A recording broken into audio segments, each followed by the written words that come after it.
everybody. My name is Brian Daniels. I'm the Assistant Vice President of Communications and Government Affairs here for the Roosevelt Island Operating Corporation. It's a pleasure to see everybody here today. Thank you all so much for coming to this unveiling of our new exhibit, RI50, which is a wonderful partnership and project that RIOC has done in coordination with Roosevelt Island Historical Society, Roosevelt Island Historical Society, and Dylan Brown, who put together and designed these incredible panels. This is a project we've been working on for several months.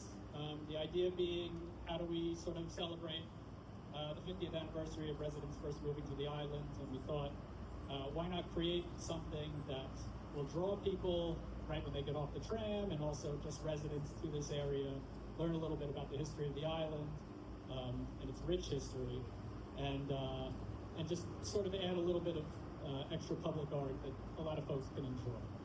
So thank you all for coming, and with that, I'm going to turn it over to our new President and CEO, BJ Jones, to share a few words. Thank you, Brian, and thank you everybody for coming out and helping us continue to celebrate 50 years of residents calling Roosevelt Island home.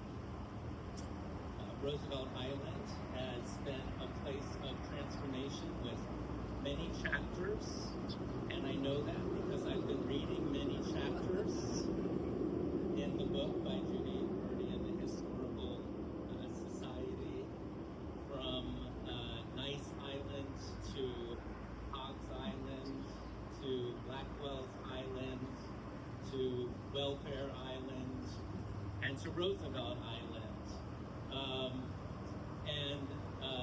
This latest chapter has had a lot of transformation within it as the neighborhood has evolved into the place we know it, vibrant, inclusive, and special. So I'm very glad to be here. I want to thank Judy and the Historical Society, Dylan for your amazing work, and the RIOC team that's hiding in the back, but maintenance and grounds and community affairs and more has been a big help in making this installation a reality. So thank you again, everyone, for making this possible, and thank you all for helping us celebrate.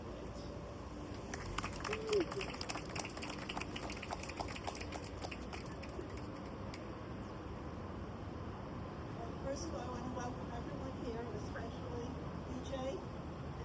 This is what number of special occasions have you been to since you've been here all 5 weeks? And I also have to thank Brian and Mary. Hi, Tom. Hi, engineering. And the Browns people and everyone who made this possible. And also everyone who made the project. I have to say a few words. Thanks to Dylan for researching our archives. So how can I manage these things? I'll also do sales and the kiosk at the same time. Working with the RIHS officers and staff, putting together this amazing project for detective work of our collections and other collections throughout the city. You do not know how many typographical and date errors he has found. The first 1969 map captures the island the way it was and the structures over here at that time. You can see how empty the island was. It was the best canvas for what the future development was. The photos of the 1969 era show black and white in nature and really drawing topics. Assisting the island. The island was mostly abandoned and just a perfect palette to be developed. Contrasting 2025, or as we see the island today, there's many developments, many things we didn't conceive of ever having here. When we did the map in 1969, Goldwater Hospital was here. It would be gone in 2013, and Cornell Tech would be here in 2017. The Epstein Park was only mentioned until 1973 when the island was renamed. It only took until 2012 to open the park. Typical Roosevelt Island timing. And now the FDR Fort Freedom State Park is thriving, and the sanctuary of peace and tranquility in the South End. We also did nonfiction Youngstown as a restored building in the home of 500 people. There was a building in 69 that still had a dome, which was burnt out twice, and until the developer Bruce Becker came along in 1999, we never thought anything would happen to this building, but in 2006, the building reopened as an apartment house.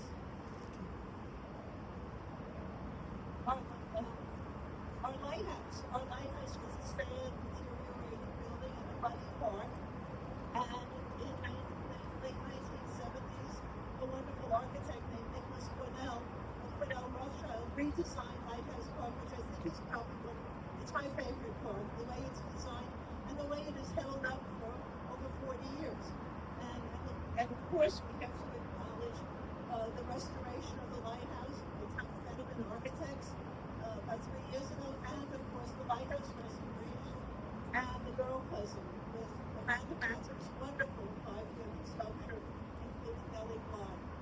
This is joyful. I mean, some of us have been here too long to complain about everything, but you have to look back at the 48 years ago I came here and see what has changed and what has materialized.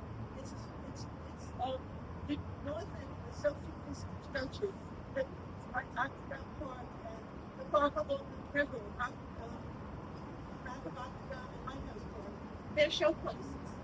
So many good things have happened, and the maps are two ways of displaying our new communities, what you've done here, the contrast between old and new, and how 15,000 people have made this their home. The map asks questions, makes comments, suggestions, and also is a wonderful showplace for people to see what has happened, what has evolved, before things just get turned into AI and we don't see them again. I wanted to welcome everyone to the Visitor Center, which has only been here since 2007, and it's had a long life since 1909, and everyone is welcome to come, they shop, and explore the island, explore the Historical Society, visit all the sites. And Dylan, what can I say? Not only can he draw maps, not only can he do projects, not only can he write a 92-page report about the island, he also hand-cleaned up the majority of this garden. He has every weed. How many bags? I think he went through 50 bags this week. He doesn't clean it, he manicures it. Hours at a time. So I thank you for your hard work, your diligence, and your dedication to this project. And that's all I can say. Thank you. Thank you, Billy. Thank you everyone for coming. It almost makes grad school worth it. But actually that is where I went from Lincoln Country College as where I started working on these maps, and then once me and Judy became very close friends and I was researching at their house and at the Octagon, it just became into something larger. Then RIOC came along and wanted to use my work, which I'm very honored to have installed here on the island. Judy kind of went through a long history, and I won't keep you guys here standing much longer, but I want to say thank you to the Historical Society for indulging, I would say, in my deep love for learning and map making and urban design, and also working RIOC for funding and putting this in the ground. I don't know about that. Thank you all for coming, and we're ready to unveil. All right, let's unveil some panels. Give us one second. I gotta go school.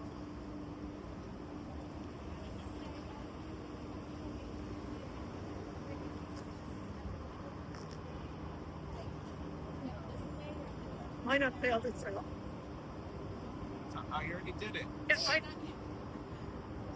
Let's do it on. Hold on. One sec. Go, Dylan. Ready? One. All right, ready? 1, 2, 3.